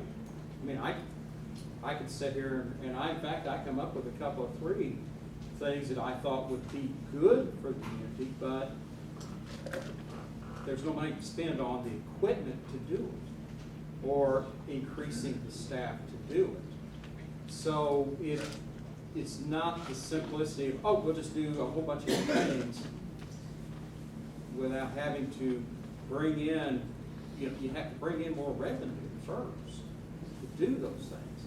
And we did not see that path in any way, shape, or form. And again, by cutting operating costs by partnership and by pooling resources, essentially, they're able to make these things happen without increasing the operating cost. That's it in a nutshell. Yes, ma'am. Anything? Yes. Emily Guest, and you can't hear me. I have a statement and then a question. Sure. I might be the minority here, but I'm actually excited about this transition. I'm not a current member here, but hearing everything and the potential for classes to be offered in the future, I see the benefits for my children. So I'm looking forward to it personally. Okay. All right. And then question would be about the hours. So I guess we close at 9, don't quote me on that, I just did a quick Right. research. It doesn't look like the Y in Benton, like theirs is really consistent, looks like maybe 9 to 6 o'clock, 8 o'clock. What do you anticipate for the hours here? Well, again, I think it'd be tailored to suit the needs of the community, but I mean, I'll defer to you. What your thoughts on that are? Rebecca, what are your hours? We are 4:30 a.m. to 9 p.m. Monday through Thursday, 4:30 a.m. to 8 p.m. on Friday. We have Saturday hours 7 to 4, and then Sunday hours 8 to 4. And sometimes we do change that too, depending on the season and what's happening at the Y. But the hours, I mean, that's a good range. Sure. Normally about 100 to 105 hours per week. Yeah. Okay. Thank you. Thank you for your comment. Bob's had his hand up a long time. Yes, sir. I was just wanting to ask, I was looking up some stuff with the Fenton, and on the weekends and holidays, it's closed to the general public and it's members only. Will that happen here? We don't think so. We don't know for sure, but in early talks with the staff, that's not a model that would work at this particular one. So there's nothing in the contract that says you can't? It would not be, if our goal is growth, I don't think that would be a good direction to go. Okay. All right. I think Michael had another question. We're going to call you Columbo. One more thing. One more is, Okay. speaking of staff, and everything, so kind of tell some of the fear that some of the staff might have is, you say you're gonna keep them, correct? Right. Keep the same salary that they got currently, or are they gonna drop the pay, raise the pay? I think you said they're gonna not drop the pay. That is correct. Okay, that's all, so I'm gonna make that part. Right. But also, so what about the benefits they receive from the county? Will that transfer then, or will they have to? Well, as I said earlier, and I know it's a lot to digest, everything that they're entitled to as county employees, and it's a good benefit package. Yeah. When the transition is made fully and they become YMCA employees, should they decide to do that, they will take with them everything they're entitled to. So if they're invested in various things, they get everything that they have coming to them. Now, the wild card is, there's vested and non-vested, and that has to do with how long you've been there. I'm not HR, I'm not even gonna begin to explain that, but we have HR people who do. As far as what they offer, I will let them speak to it, but they have an excellent benefit package, insurance, everything, so. Absolutely. Yeah. That's the key. If any HR folks in the room want to verify this, it's a sticky question. What I'm aware of is it's top of mind for all the staff. I've had many conversations, and it is our highest priority. Our HR folks have already been on site twice, including this Monday to start. Basically have to map it out. Like the Y has a job titles that are approved and pay bands for those jobs, all those things. The county has the same thing. So what we have to do is on every individual employee, starting with full-time employees, is take where they are now and map that over to where that lands with us. That's a process, and it is our highest priority. It's begun. Joanne has been fantastic with helping our HR folks gather the data to do that. We couldn't have access to that type of personally important information prior to the agreement being signed. So that's a fast priority. In the case of Fenton, no one took a pay cut, and in many cases, folks got slight increases because our pay scale is based off of the St. Louis market. And so the benefits and other benefits, the total compensation package, that's very unique to every individual. We've got some folks that are less than a year away from becoming vested, so we want to do everything we can. The last thing I want to do is mess with somebody's money and bring on a disgruntled employee. So this is the utmost important for us as an organization. That's where I'm going with this.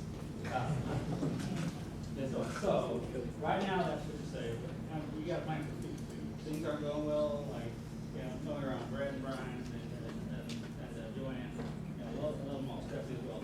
And that's on you on part of this. Even Stephanie?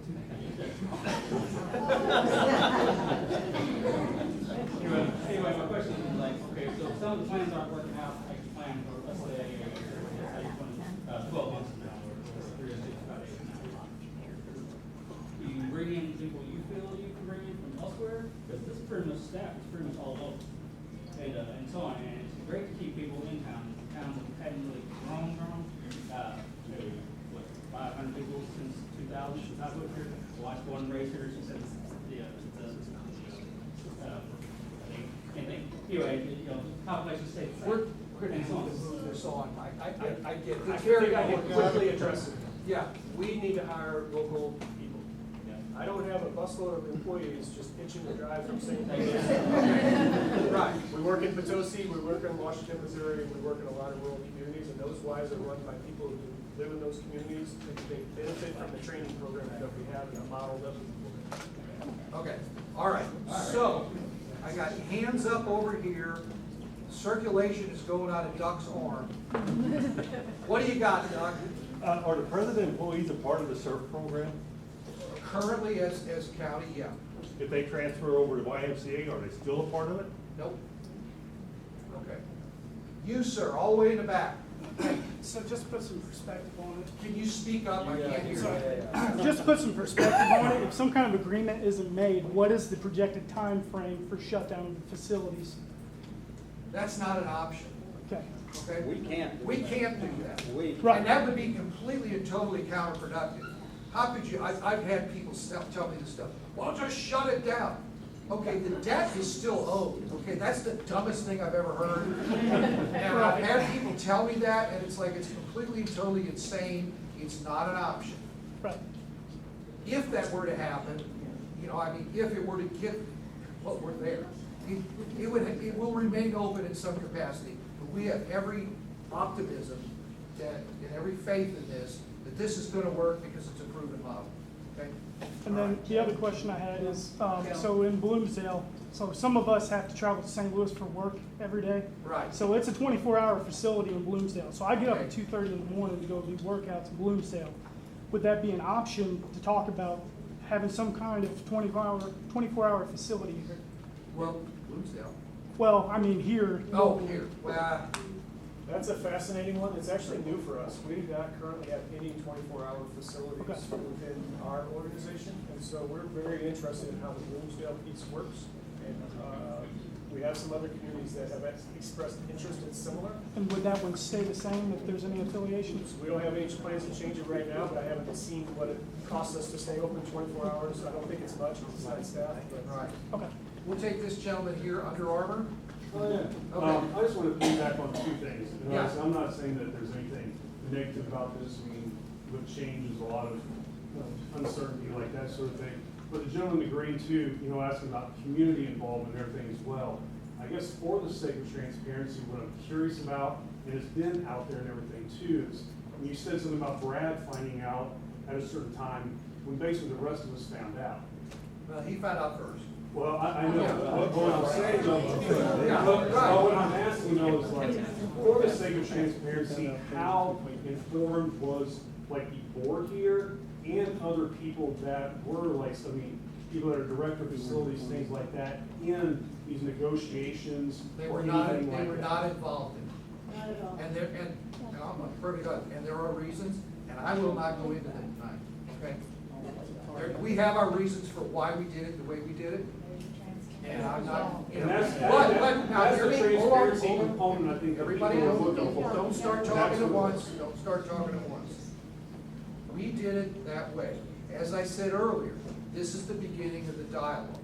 It has been announced that we're going to do this. It is not finalized. We want input from the community.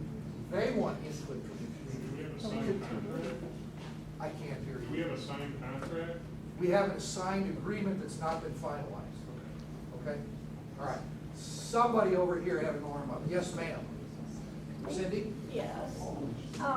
Again, it's all about transparency. Yes. And I know at the library board meeting the other day when you were there, and I asked you guys the question. Yes. And you spouted off what you did about the legal Yes. mumbo jumbo. That's correct. Don't you think, this is a St. Genevieve County Community Center, don't you think that it would have been in the best interest of this whole thing had you had the board from the community center there?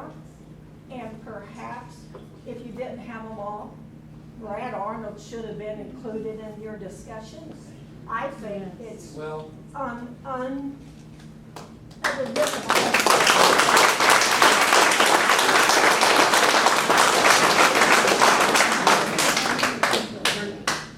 your point is taken. I respect your opinion. However, we made our decisions based on the climate that we were dealing with. Again, this is the beginning of the conversation. And we were advised by legal counsel not to. I am gonna go, I saw another hand. Okay, we're getting more of them. Wow. Yes, ma'am. I just have a comment. They're talking about, will we have growth with the YMCA? Yes. And I feel like, and we know that the community center has had limited funding. They have so much more of a greater budget, I'm sure, at the whole. At the Y. Yeah. Yeah. We'll do much more advertising. And to draw people, to let them know what's going on. I mean, right now, we see these wonderful, posters around town about the water park and everything, and that's fantastic. Right. But I think with a larger organization, you'll have the ability to get out with media and Right. now with all Absolutely. these 19,000 people. Right. And newspapers. Right. Right. Even people from no neighboring counties. Right, and that's part of the reason we did what we did. David's fingers are going down. Just- David Weber. Yes, sir. Just a comment. Everybody's not happy about the transparency. Water under the bridge to me. Thank you. What you brought in with the Y looks to be a really good opportunity for this facility. And it's always been my goal for the facility to survive. I know the economic sake, so. Yeah. You have a good team up here, it appears, and I just hope they do everything that's right. I hope they do everything that's right for the employees, because that's my main concern has always been, is for the employees, but kudos to the Y, they've really impressed me tonight. Thank you, David, I appreciate that. Okay, now we're gonna go over here. You, ma'am, you in the black shirt. Yes, yes. I have a question. Once your bucket is full, like the county's bucket is full, will you start, Corey, will you smile for me? if you start to spend your money on other like places, I don't know if you all are aware, but we just raised over $20,000 and fixed the show barn at the fair. Right, And it's their building. right. We paid for it. I know. The And community we, paid for it. we appreciate what people do around here. We really, really do.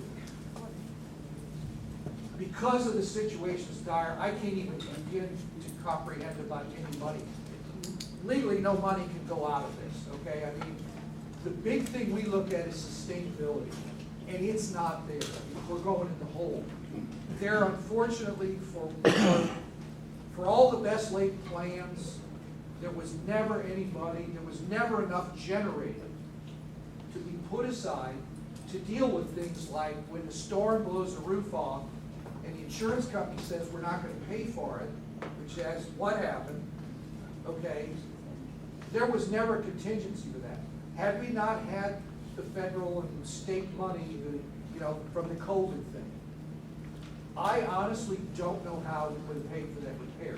So the goal here is obviously to build on what we have, which is phenomenal. Everybody that's here loves this place. We've got to build on that. By building on that with the partnership, we will be able to generate more money, and with that, it will be the ability to create some reserves, which is something that has been lacking from day one.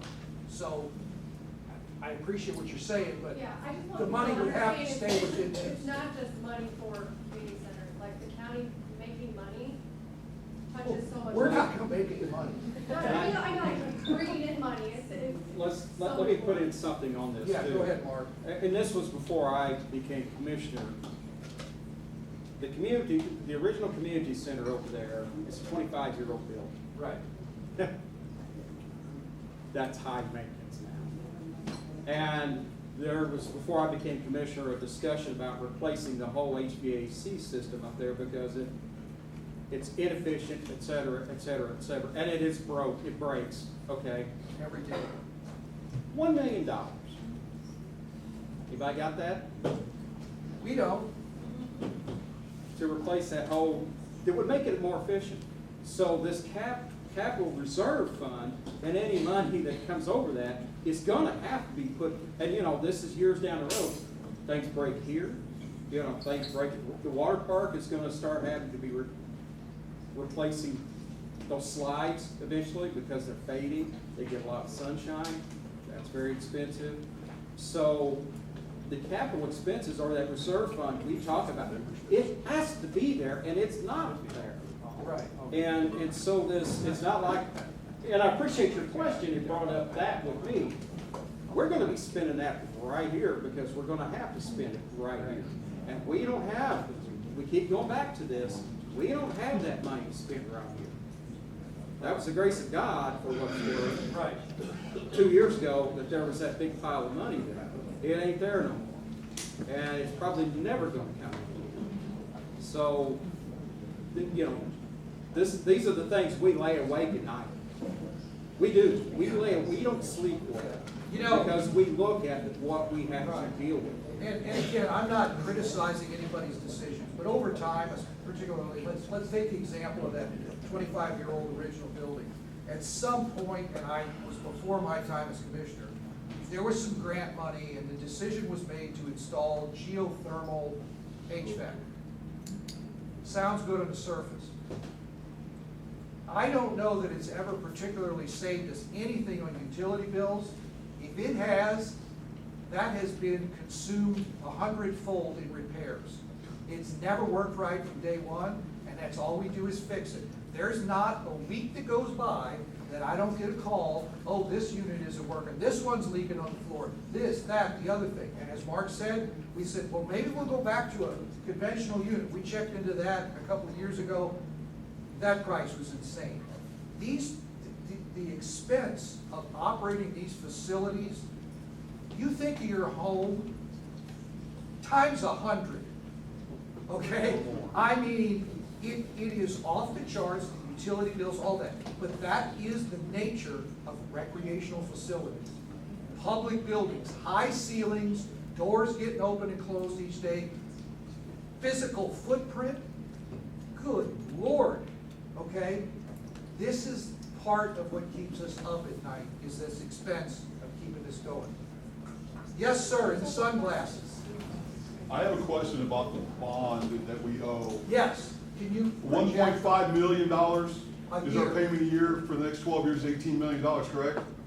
Probably In with my math, interest, just yeah, math. with interest, yeah. How's the YMCA gonna address that? We're talking about putting money in buckets. It's not their problem. It's not, so it still becomes the Oh, county's it's still problem. the county's So how problem. are you gonna pay that if the revenue you're generating is gonna be done through them? Are they gonna make a Because, payment to you to pay because the that? operating costs will go down, which will allow us to have more cash to make those payments. So they're gonna make a payment to you as the county commissioners to pay that bond every year? I'm sorry, repeat. They're gonna make a payment to you every year out of No, their. no. So where's that 1.5 gonna come from? There will be revenue that comes back from them, but it's not earmarked to make the payment. The county is responsible for the debt, whether we have a partnership with them or we don't. We continue. And that has nothing to do with it. We owe the money, okay? Correct. The tax money, in theory, when it was all structured originally, the sales tax revenue was supposed to make that payment, okay? That was when everything was perfect, or as close to perfect as you could get it. That was based on the thinking that sales tax revenue keeps pace with inflation. So as things cost more, sales tax revenue comes up. It should, in theory, it should take care of it. There's also a big place, you may have heard of it, called Wholesome. Wholesome Cement, largest cement producer in the world, came in on a Chapter 100. At the end of their Chapter 100, they're supposed to come on the tax rolls. Everybody was counting on that. Well, guess what? It didn't happen. It's in protest. There's in excess of 40 some odd $million sitting there in protest. It was felt that the revenue from that, along with the sales tax revenue, would make it work. And that's the only way you could make something that doesn't make money, per se, survive. Well, guess what? It didn't work that way. Due to some things the state did, we have less tax money. Those people are contributing nothing. Here we are. So, but we're still obligated for it, and there are no excuses.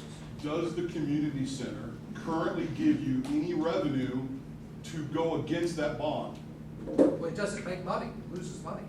So where does that 1.5 come from? Taxes. So that's gonna continue Taxes, and then when it- irregardless. And then when it falls short, we have to make it up. That's gonna continue irregardless if we operate the community Irregardless. center. But by lowering operating costs, it makes it more palatable. And It make- expanding. And expanding programming, everything else, it makes it easier to make that payment, if that makes sense to you. Okay.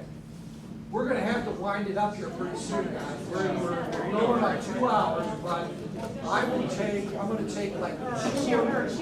Okay. Who's over here? Is it Kathy? Yeah. Okay, Kathy, please go ahead. Kathy Crichton here, Yeah. bringing up the transparency thing, I think Matt was his name. Yeah, that's correct.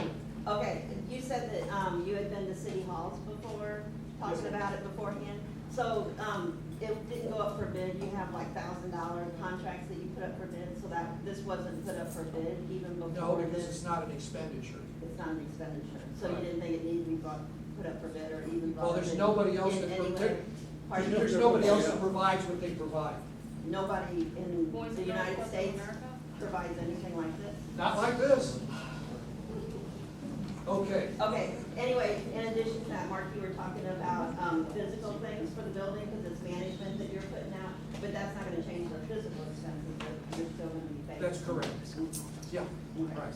Because you were talking about the physical expenses. Right, which never go away and they only go up. Okay, I'm gonna take, yes, ma'am, you in the green, yes. So, talking about the water park and memberships, Please, getting it to folks. the water park.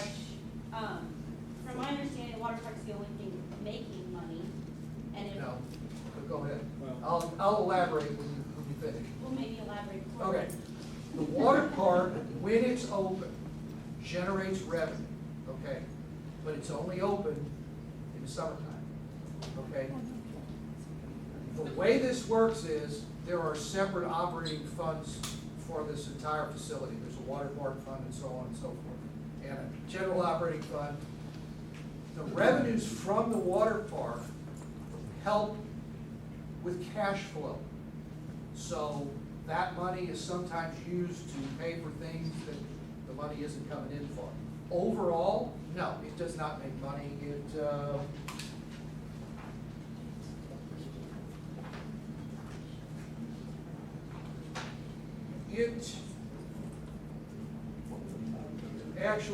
Okay, last year, if you just take it by itself, 2024, actual revenues, $886,548.58.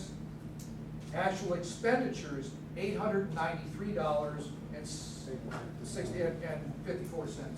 So, that is the truth. But that's, but if you've ever been in business, there's cash flow. I mean, sometimes a lot of bills come in and you're waiting on payments from people, and it's this juggling act.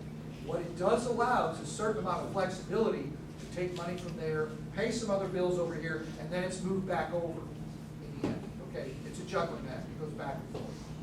I hope that answers your question. Okay, you've been waiting a long time. So the community center does offer certain discounted rates for people who say like we're at Mrs. Line or who work at Folsom. Will we still be honoring that for people who? You said that the memberships are going to be taken over by the YMCA. Are we going to still offer that for people who want to renew their membership or get new ones? Yes, we definitely have lots of corporate membership options that we honor in several different communities across the different states, or some different counties. So we definitely respect those relationships and the partnerships among the county. Okay, I'm going to take one more, and that would be what? I'm sorry. What? Mark, did you have a question? Yes, on the maintenance now, the county will continue to handle what you termed major maintenance. So if the roof goes up again, that's yours. I'm assuming if a pool city code goes now again, that's on the Y. Okay, essentially, the Y will take care of the inside of the facility, and it's in their budget up to $5,000 cap, which is considered essentially like a minimum of type of repair.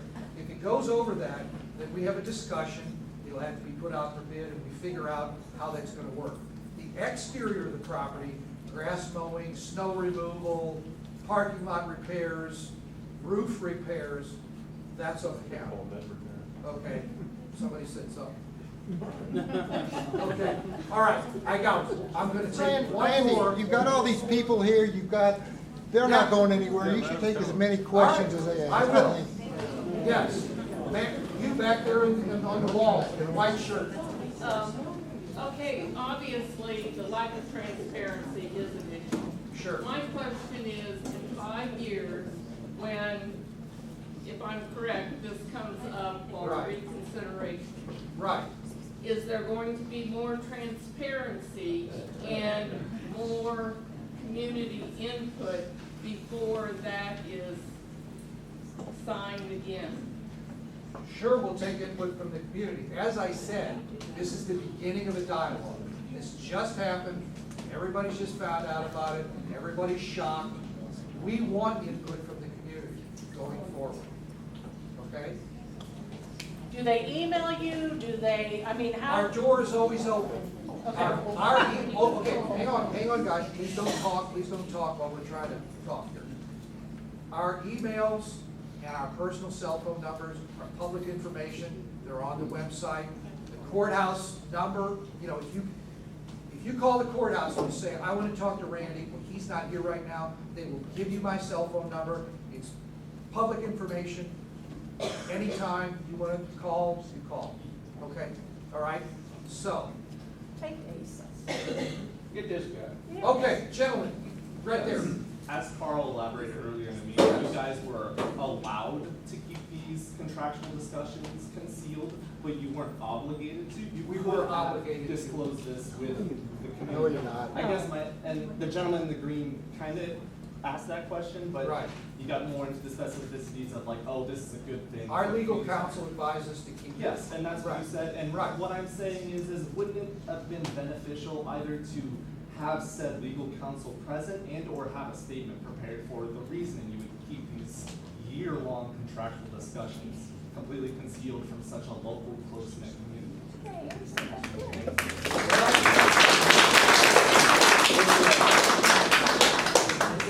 I will just tell you, we followed legal counsel. I will also tell you from experience that when you're trying to negotiate a contract, it needs to just be the parties involved.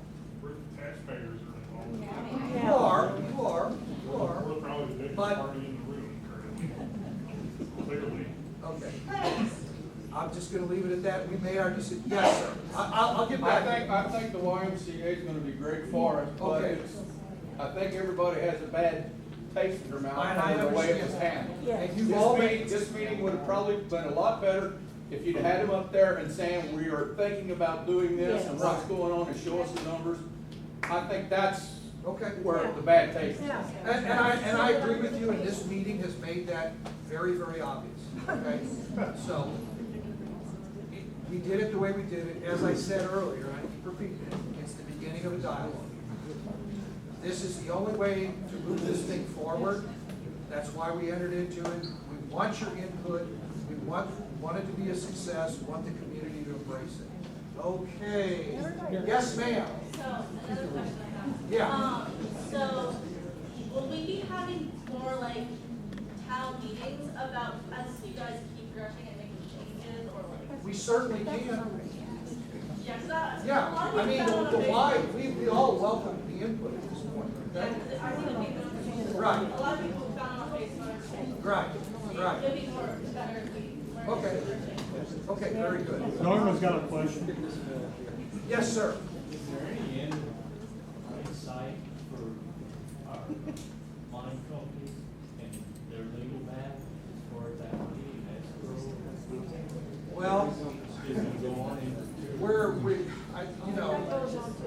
Yeah, that's, okay. huge source of funding. His question is regarding the quarries and the mining industries, and I don't really, again, we need to keep it contained to community center. Come into the office. We're gonna have a town, yeah, come into the office, we can talk to you about it.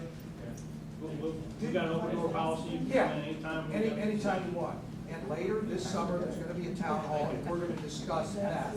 I don't wanna get too far off a topic here, because if we do, it's, we need to just focus on the community center. Well, it's a huge topic. It's a huge topic, and it's one that has caused us a great deal of this problem, because they're not paying taxes, okay?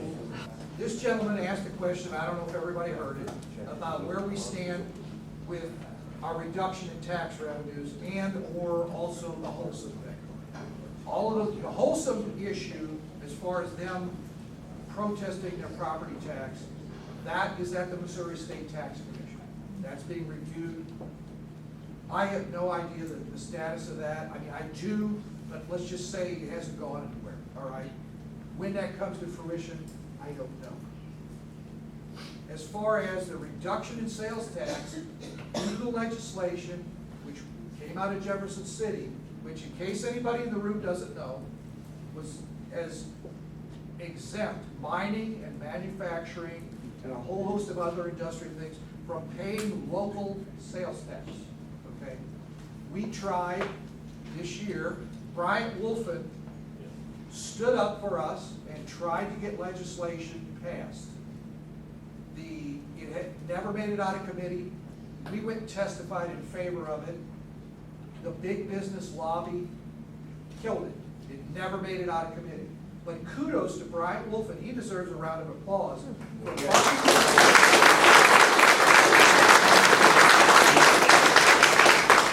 Bryant caused himself a great deal of personal grief by going against the grain and standing up for that. And for that, Bryant, I am eternally grateful, because trying to get anything done in Jeff City was like pulling teeth. The commissioners have been up there no less than 6 times this year, It's been- meeting with other legislators, trying to get some action. Brian's been helpful. You get so far, and they don't want to hear it because it doesn't fit with what their narrative is. But it's not as like- I've told many people, at some point, okay, we always hear we want big business, we want business, we want business. I was a business person. I want business, okay? But when you take an outfit like Wholesome, and they're paying no property tax, and they're generating no sales tax for the county, what good are they? They're using our resources, they're taking the natural resources out of the ground, they use our roads, they use our services, and we get nothing, okay? We Yeah. get 2 jobs, but the jobs don't overrun. Both of their jobs come from outside the county. So I hope that kind of answers what you asked. I don't want to dwell on that because we gotta dwell on this. Somebody else had a hand up. Who was it? Yes, ma'am. Yes, the transparency, I agree, we should add transparency, because it's our taxes that we're paying. Yeah, We're all thanks for paying coming. taxes, Okay. so it's our money. How many current board members are there for the community center? 4. How many was there 2 years ago? 2 years ago, there would have been 7. So why was it reduced? It was reduced because we felt that it was in the best interest to try to, let's just say, the nicest way I could put this, there were some disagreements between the county commissioners and the board. And we felt, hold on. Please let me finish, okay? We felt like also the time span that many of those people had spent on there, we needed fresh blood. That was the goal. It was reduced, changed legally through the bylaws. Originally, it was 9, it went to 7, then it went to 5. Then somebody resigned, which was their prerogative, so it's at 4. Okay, next. Yes, sir, at the back. Yeah, the YMCA, it's been mentioned that the YMCA has a proven business model for their organization. It's also been mentioned that this community center is in a very dire financial situation. What happens if the YMCA cannot pull in staff, cannot raise memberships, and this relationship becomes separated in 5 years? What is the contingency plan from the commissioners for a backup? We just try to move forward the best we can. Like what we're doing now. If this just does not work, which I have every confidence it will, if it were to not work, or if for some reason we can't work together, then we go back to where we are. And we know what we have now.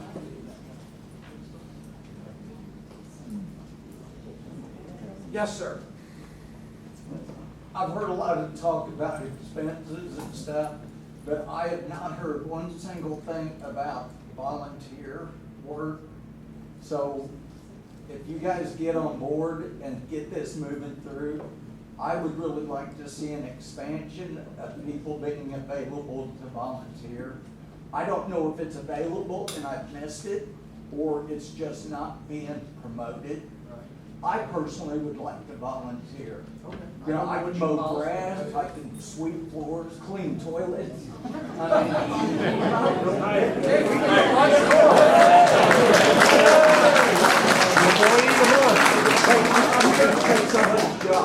No, I don't think you have to worry about that. It's actually a great point. Volunteers is at the core of the YMCA. As a charity, we are led by volunteers. It's volunteer-led, staff-supported at the association level. Jared reports to the CEO, who reports to a board of volunteers. Community leaders determine the fate of all of us as staff, and our local leaders determine the branch. So we have a different version of a board than what perhaps exists today for the community center, but Brad and I are going to work together to build a board of about 18 to 20 people that serve in a policy volunteer capacity. Then there's also program or hands-on volunteer capacities that is absolutely at the core of what we do. So bring your friends. We will put you to work. Okay. Yes, sir, in the green shirt. Yes, Jen, I'm just gonna make a statement. Yeah. This could be the best thing that ever happens to me. It really could. You worked behind the community staff for the last year, and I think that's a huge problem. So whether this works or doesn't work, I hope it does, but you did something for an entire year, just you guys. There was no input not even the people that work at the community center had any input into this. And then the taxpayers had no input into this. So that's my statement. I just can't get over that, to be honest. Yeah. Everybody needs to register.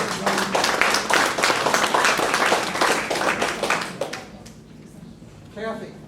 I would just point out, in the private sector, when there's mergers going on, the employees aren't brought into that. You know, yeah, it's private, financially, it's still kind of the same thing, you have to do.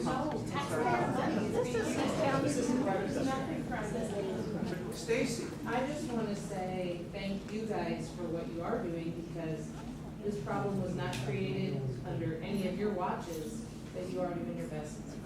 That's it. Thank you. Everybody's got to realize that failure is not an option. This place must remain open, okay? Yeah. It's that simple. Yes, sir, all the way in the back. Question for the YMCA people. Yes. So this community uses the community center for like birthday parties and events and stuff. Would you have to be a member to still rent the party rooms? Does that happen? I mean, yeah, those are all branch-specific decisions, but the majority of our branches have non-members that can rent the facility for birthday parties.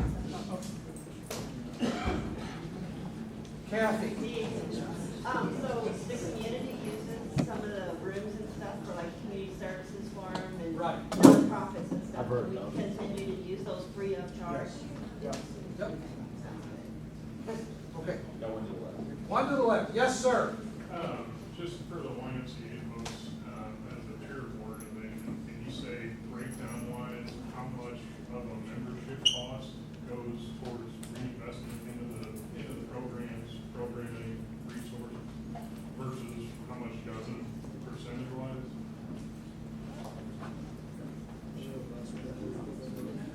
Give me just a little bit more. I'm just curious of like, as a membership cost, you know, how much of that is going to admin, how much of that is going to executive leadership, versus how much is actually staying and being reinvested in local business? We do about 12.5% in overhead. The rest is in cost to offer the programs, whether it be membership or program. Of that 12.5%, 2.5% goes to YMCA USA that handles some legislative things, and about 10% to local media.